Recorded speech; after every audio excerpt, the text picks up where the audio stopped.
The night I went in there to observe this 3-hour class, they were watching a movie on cars, and I'm like, you gotta be kidding me. They're just gonna sit in here and watch a movie in history class. Well, you have to have the right instructors to make this happen also, because the instructor here was masterful. So he started the video, we got to a point with the Model T, and then how cars started getting reinforced steel in them. He paused, he did a lesson about bootlegging and the rise of gang culture and how the reinforced steel helped them out. So I'm like, okay, I'm starting to see what he's doing. He got to a point where he got to muscle cars. He paused and he taught the students a lesson about how baby boomers changed the American culture. He went, I'm guessing that's you? So then he gets to the point where he gets to Volkswagen. He pauses, he talks about the rise of hippie culture and resistance to the Vietnam War. He got to the 80s and started talking about the cars, how they really got cheap in the 80s, and he talked about the horrible economy that most of the 80s faced. I left that class just blown away, because every one of those students in that class was asking questions, they were engaged, they were involved, and they basically had no idea that they were learning U.S. history. So it worked. And they probably knew more history coming out of that class after a full semester than many of the students that took U.S. History 1 would have learned, just because of the way the instructor taught it. So the themes that came out of my research were as such. First, according to the 6 employers, the 6 administrators interviewed, employers seek graduates who have refined soft skills with the assumption that all graduates are technically competent and that they can train to their methods. So again, all they're looking for is technical competence, not technical expertise. They will get their employees to that point. They need the soft skills. Theme 2, students often do not understand why they have to take liberal arts courses, and their interest is more likely to be captured if content is related to the workplace and perceived as relevant. So in the CTE environment, if we are running a class like English 101, we need to figure out a way to say, okay, programming students, here's why you need this. You're not just going to be typing in code the rest of your life. You're going to have internal memos and such. And theme 3, that and this goes for this institution, but overall for any institution, can satisfy employers, students, and other stakeholders with proper program design, recurrent employer feedback, and ongoing faculty development. Again, to make this all work, you have to have the right instructors in the class. And actually, over here at CWI, I am working with Alex over in the automotive department, and we're trying to design a course for math for his automotive students that contextualizes content like this. Now, it's been in development for about 9 months, and we haven't gotten very far, so I don't know what the progress is on it. But it's something that, you know, the CTE department over here could take advantage of, or CTE schools like the other school I work at. Because here's the problem right here. There's a perception gap. Students overwhelmingly believe that employers prioritize technical skills. When I gave questionnaires to the students, this was almost unanimous. Very few students out of the 60 plus that I surveyed thought that employers wanted soft skills. They had no idea. So we need to be reinforcing that as instructors, how important it is to them to develop it. The disconnect is that employers want a high level of technical proficiency, but they deem properly developed soft skills to be essential. So you hear they want proficiency when it comes to soft skills, essential, not optional. So we need to be getting their soft skills developed. So here's how to bridge the gap. CTE students should start their program with a course framed specifically around soft skill development. I know here we have QUID. You've taught that, right? It does a lot of those things, doesn't it? Yeah. And then over at the other school, we teach a class called CSS 105, which every student has to go in first, and the entire course is developed on soft skills and how to succeed in the classroom. There is no academic knowledge learned in that class. It's all about getting students ready and prepping them by giving them those soft skills from the beginning. For it to be most effective, every class a CTE student takes should reinforce soft skill development. So when I teach an algebra class, I will incorporate it and give assignments such as, go find me an algebraic equation from your field and why it's used every day. And by the end of every module that we offer this, the feedback I always get is, wow, I didn't realize I actually use algebra every day when I go grocery shopping, when I do anything. If you just tell them, here, go learn this, they're not going to learn it, especially technical students. They're just not going to do it. If you say, here's how it's relevant to your workplace, they'll listen. And contextualization is the means to accomplish this. Students are more likely to absorb the information and demonstrate the behavior if it is taught concurrently with content they find interesting. So start them off on the right foot with their program framed around soft skill development, but then reinforce it in every course moving forward, especially the gen ed courses that the CTE students despise. CTE students choose CTE schools or programs because they're under the impression that they will never have to take gen ed classes again. And then they get in one and they're not happy about it. So if we can design them in a way that they are excited to take it, word of mouth spreads too. So I know just for that algebra example, I had a student come up to me before this one started and said, I heard you make algebra fun. How is that possible? I said, what do you want to do for a living? He said, I want to be a coder. I said, okay, by the end of the first day, I'm going to show you how you use it every day. He said, there's no way. I said, you use it every day. By the end of the first day he left, he's like, guess I better learn algebra, huh? So it's the same with your English 101 classes. Any questions on the content before I turn it over to your part? Yes? I'm just interested in your perceptions. I work at a university, and so how do you kind of see this playing out in kind of the university space? Because I think I kind of see the same thing happening in terms of, universities have kind of shifted their value where it was kind of more on the liberal arts focus. It has become more about like the skill development and things like that. So do you see differences between what's happening in the CTE space and university space? My opinion, with the experience I've had working in different types of schools, CTE students are a different mindset. CTE students, if I told a CTE student, go enroll in a liberal arts program, they're not going to do it. The CTE students are not always your 18-year-olds fresh out of high school either. They're generally more non-traditional students. But I see what you're saying is that, we're demanding more of the technical skills now across the country. So the challenge with a school of that size is how can you contextualize content to fit the needs of 30,000 students versus a smaller school where it's a little bit easier to implement. So I think it's something that could possibly come down the pike for universities, but for right now, I think the model would need to be proven at several CTE or community colleges before the universities would seriously consider going that, because there would be a complete revamp of a curriculum that's existed for who knows how long. Question? So the employers that you interviewed, was that across industries? It was, yes. And were there any soft skills that we can teach in our classroom that were highly desirable across all of the industries? So overall, the ones I heard most were interpersonal and interpersonal communication. That was far and away number one.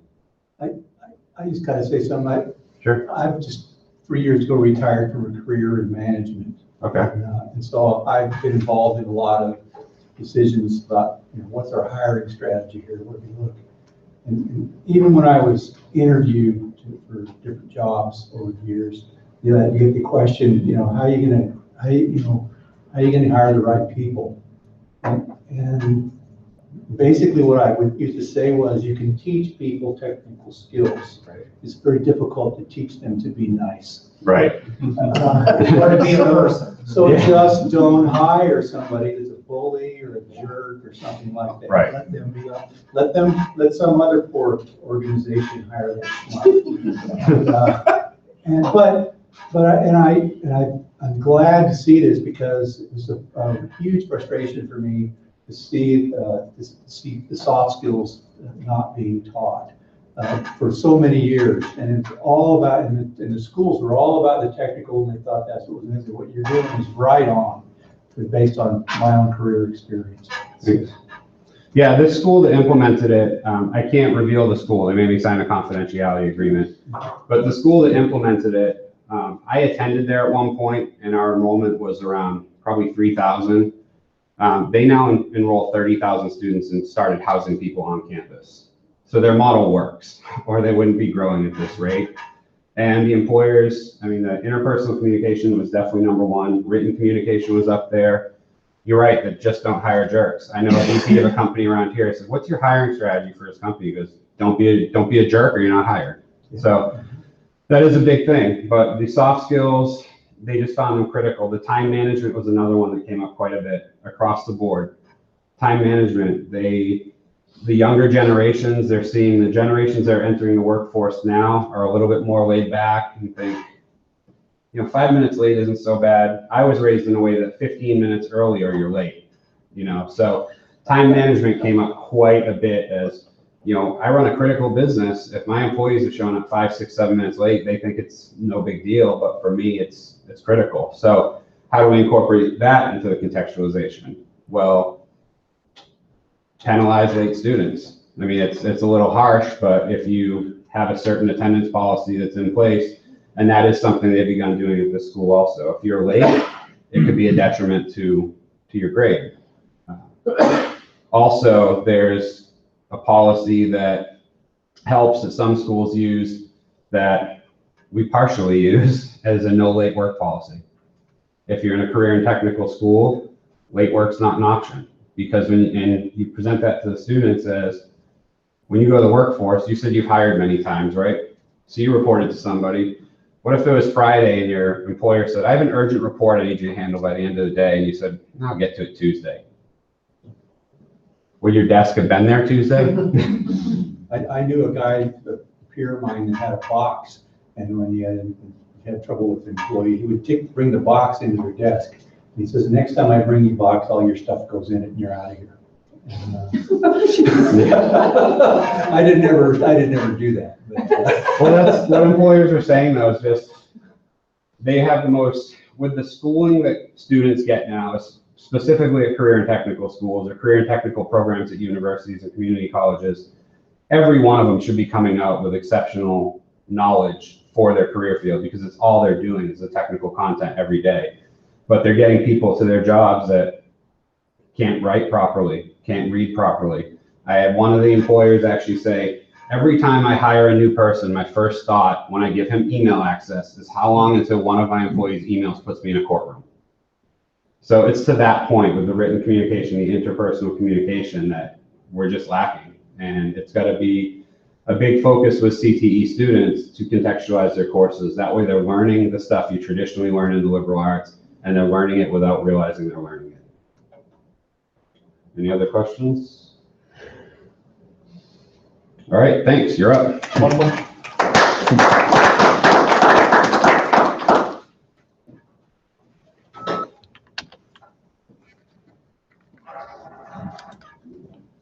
Oh, yes. There's no one out there. What school are you from? We stay. Yep. Let's see here.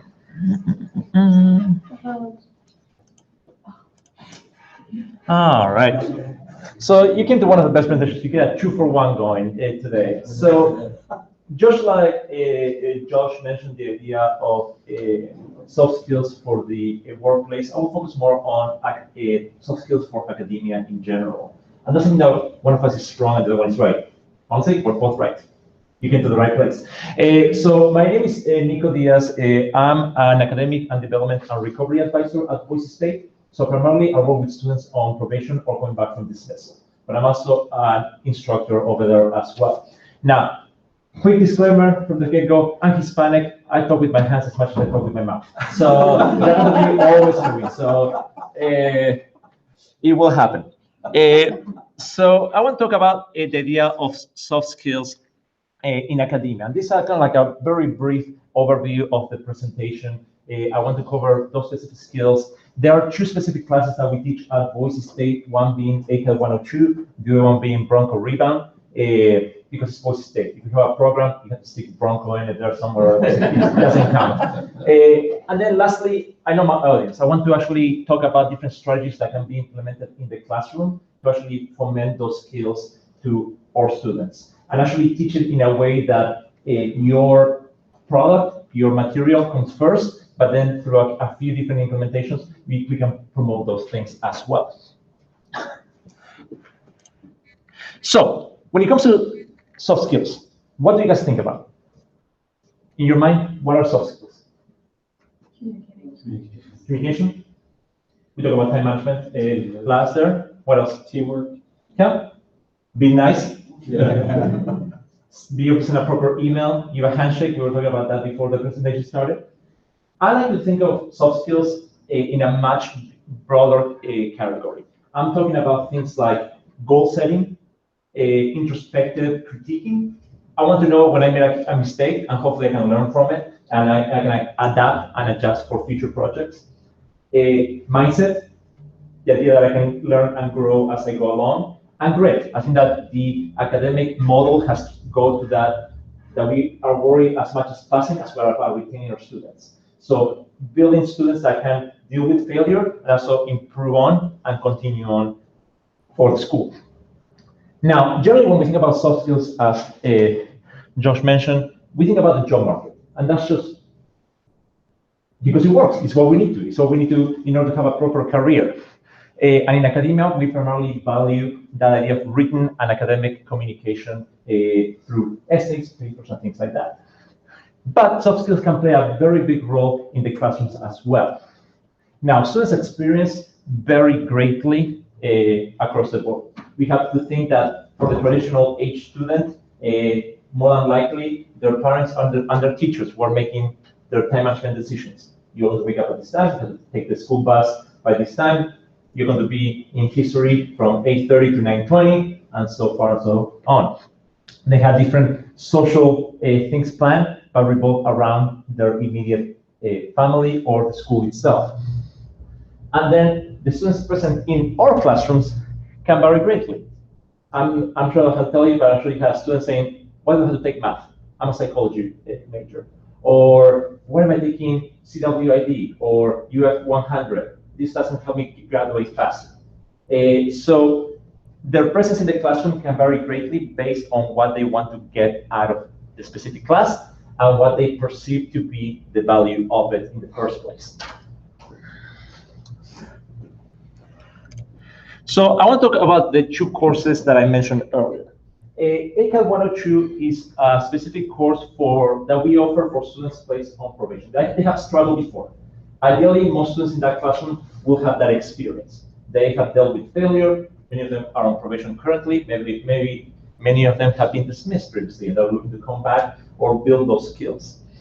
So through ACAD, we have primarily a philosophy of self-reflection and self-growth, creating a community inside of the classroom that deals on sharing your own perspectives and then hopefully recognizing mistakes in the past and different strategies moving forward that can make those past habits go away.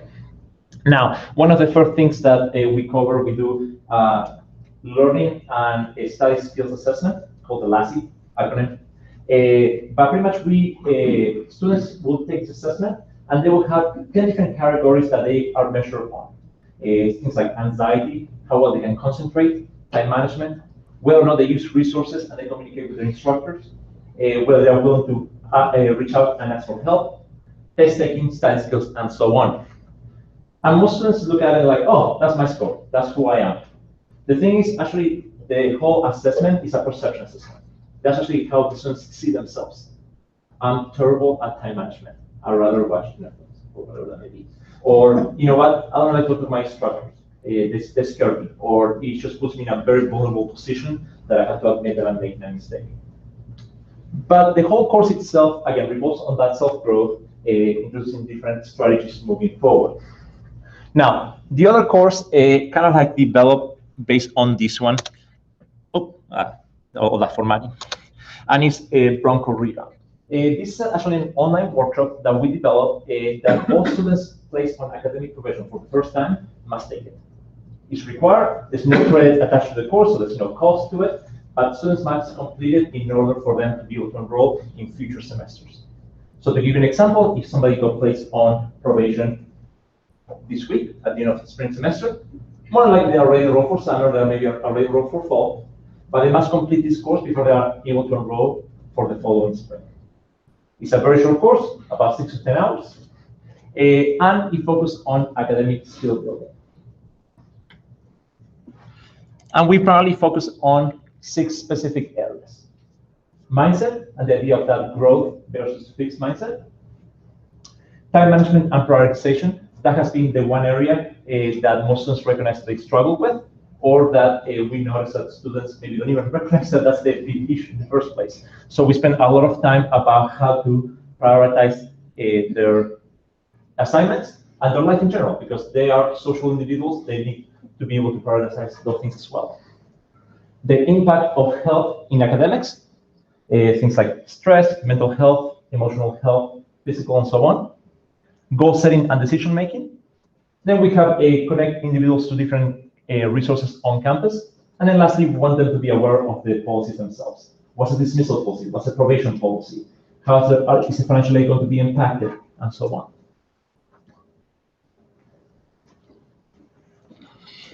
Now, the initial assessments for that Bronco Rebound course is fairly promising. There's still a lot of things that we're still figuring out. This was from the first cohort back at the beginning of 2018. I'm going to be reviewing the new cohort during the summer. That's my summer project. But I'll show you kind of like the results. So right here are the students that actually completed the course. Of those of them that got placed on probation at the end of fall, and they enrolled in the following spring, about 85% of them either return to good academic standing or they continue on probation. Only about 15% of them got dismissed at the end of that semester. For those that did not complete the course, but decided to enroll that subsequent semester, about 95% of them got dismissed. Now, do I think that this magic course fixes everything? No. I think that people that are going to take the course are more likely already more motivated to make changes. So there's a lot of different things. But for me, this is like, oh, maybe there's something there that we can use to build something in the future. But that's the idea of how soft skills play a role in our academics, in our everyday classrooms. For money. They just update my computer to Windows 10. It's been a mess. But I want to promote soft skills. And one thing to realize is that grades do not tell the whole story. Like I'm presenting in front of you today, but I guarantee you, I procrastinated putting this presentation together like no other. Now don't be afraid, I made a lot of progress on my Netflix queue, so I did a bunch of things off that list. But grades do not tell the whole story. Students can do really well in the classroom and still have very lousy time management skills.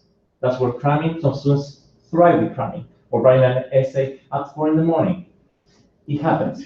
Just because you're doing well doesn't mean that you have those skills. And just like Josh mentioned, just because you graduate college doesn't mean that you have those skills that you can implement in the workplace to begin with. So actually introducing soft skills in different forms in the classroom can have a big impact. I'm going to mention 5 different approaches that I can see most instructors use on a regular classroom. Now, I'll start with mindset. I think mindset is one of those keywords that we like to toss around nowadays in academia, but it does play a role. Why is a student sitting in front of me in a lecture?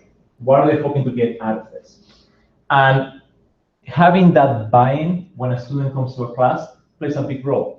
I love the story that Josh mentioned with the history instructor in the CTE courses. I have one of my own. At Boise State this year, the math department created a college algebra course strictly for business students. They worked with the business department, they started putting all that content together, and actually it's a mixture of like pre-calculus and calculus combined with a business emphasis. It's actually a very hard course. Right now, they're getting about 90% passing rate in that course. It's the highest pass rate course in the math department right now. And that's because almost everybody there knows that the material they're getting from it actually will have real life world applications for them in the future. I'm a business major, of course I need to know business math. It just makes sense. We can definitely make those type of connections regardless of the subject that we teach. Because we're going to have that art student in our political science course. And we're going to have that biology nursing student in English writing. It will happen. But we can actually make those connections and make them more relevant for them to actually appreciate what we're doing. Now, who here uses learning outcomes for their lectures? Nobody? Really? Oh, there we go. So I think that's just traditional. I do it too. I usually, the first week of class, I'm like, hey, these are the learning outcomes for the class. And my syllabus, all nice and pretty, has like a little box looks wonderful, and then I forget about it. Maybe I'll catch up during evaluation time, maybe I'll answer, hey, these are the 4 things that we wanted to accomplish today. Did we do them? And then we, hopefully at the end of the 15 weeks, we do. Learning outcomes are honestly different types of setting goals for ourselves. This is what we hope that the class accomplishes at the end of the day. But we can take learning outcomes even further by using them on either on a weekly basis or potentially on a module or topic based. We're going to introduce this topic. I want you to get this out of this specific material. And then revisit it and show how students can have smaller goals in order to achieve the bigger one at the end of the semester with the whole class in place. Time management, that's a big one. Again, I think that we can definitely introduce the idea of time management through the use of deadlines. And I don't mean just due dates. I think that the writing programs do an excellent job about it. Usually you have a big research paper. Well, I want you to get your lead review by this date. I need a rough draft by this date. I want you to revise it by this time, and then you'll turn the final project. So we're actually breaking a very big amount of content into small little steps through it. That's goal setting right there. And having students be able to see and reflect on that makes a big difference, and translate that into their personal lives can have an impact. One thing that I see regularly is the idea of seeking help and feedback. I hear, I'm too embarrassed, I'm too afraid, I didn't know this thing was an option. So I have actually built consultations into my courses. I like to meet with my students at least once a semester. I'll usually around midterms, I want to see kind of at that point of the semester where how things are going, but I'm going to force them to come see me. Maybe you have TAs, maybe you have tutor centers or things like that. But actually forcing students to make that initial contact, actually build relationships, that's part of a real world experience. Connections make a big difference in the job market, just like it does in the classroom. Also, I'm a little more likely to work with my students when they are like, hey, I need help. Wonderful, let's see what we can do. Than when they send me an email the Friday before grades are due, like, hey, what can I do in the next 24 hours to fix my F to a B minus? So it's also being a little bit more proactive on my end. That way I can hopefully make adjustments for them moving forward. And then lastly is the idea of introspective reflection and analysis. I want them to be able to reflect on what they are doing well and what they're not.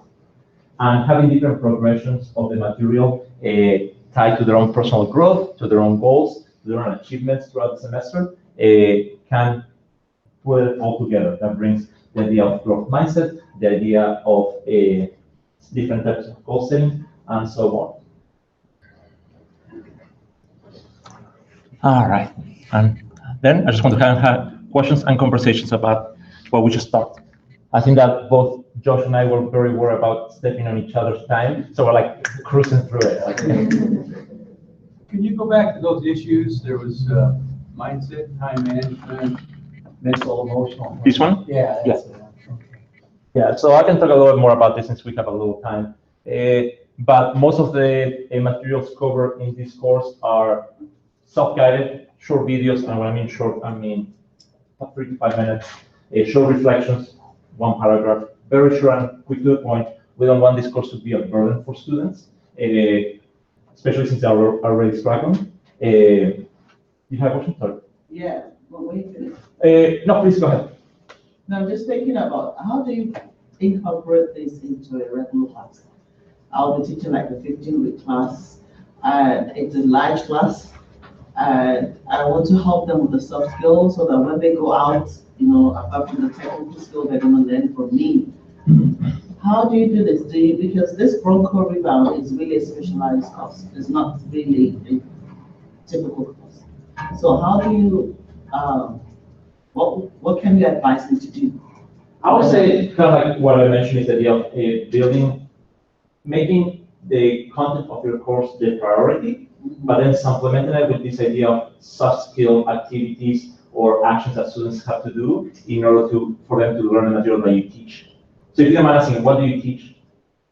I teach, I'm going to be teaching supply chain and business statistics. Okay, so just like the idea of organization, and I mean organization in the sense of planning. I think that definitely relates to your subject matter. The idea of evaluating your own self-growth and progress in that subject, particularly if you're not aware of. I don't think that many students go into a supply chain management course knowing what that actually means or entails, and then seeing their progression throughout the semester and showing their progression as well can lead the students to reflect on it to begin with. When thinking about time management and prioritization, I think that the time component is very important in business, as we have talked before. So there are different activities that we can promote. For me, I mentioned it earlier, I will try to break down an assignment in more manageable ones throughout the semester to avoid the idea of procrastination or last minute planning. So I want to see rough drafts, initial presentations, and so on throughout the class. In terms of the soft skill of interpersonal skills, I'm working on something, I'm still making it, still trying different things out each semester.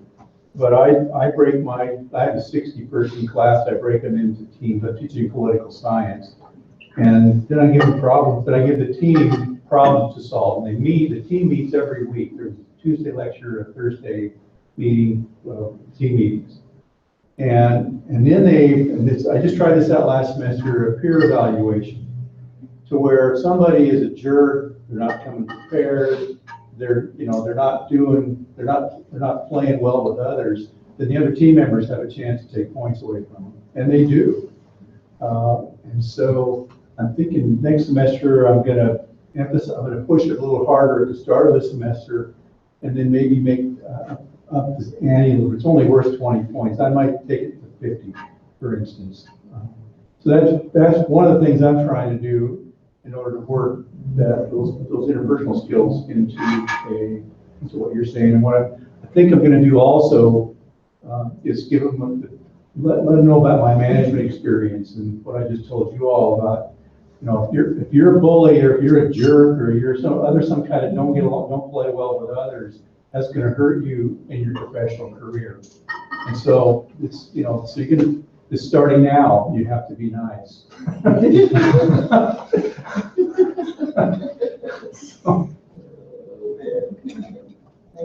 Okay.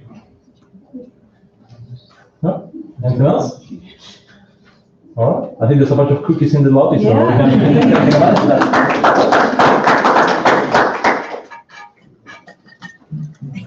Thank you. Did you have a, oh, yes. I do have a flashback. So I'm Okay, going you want to go ahead and extract it from here. Maybe not.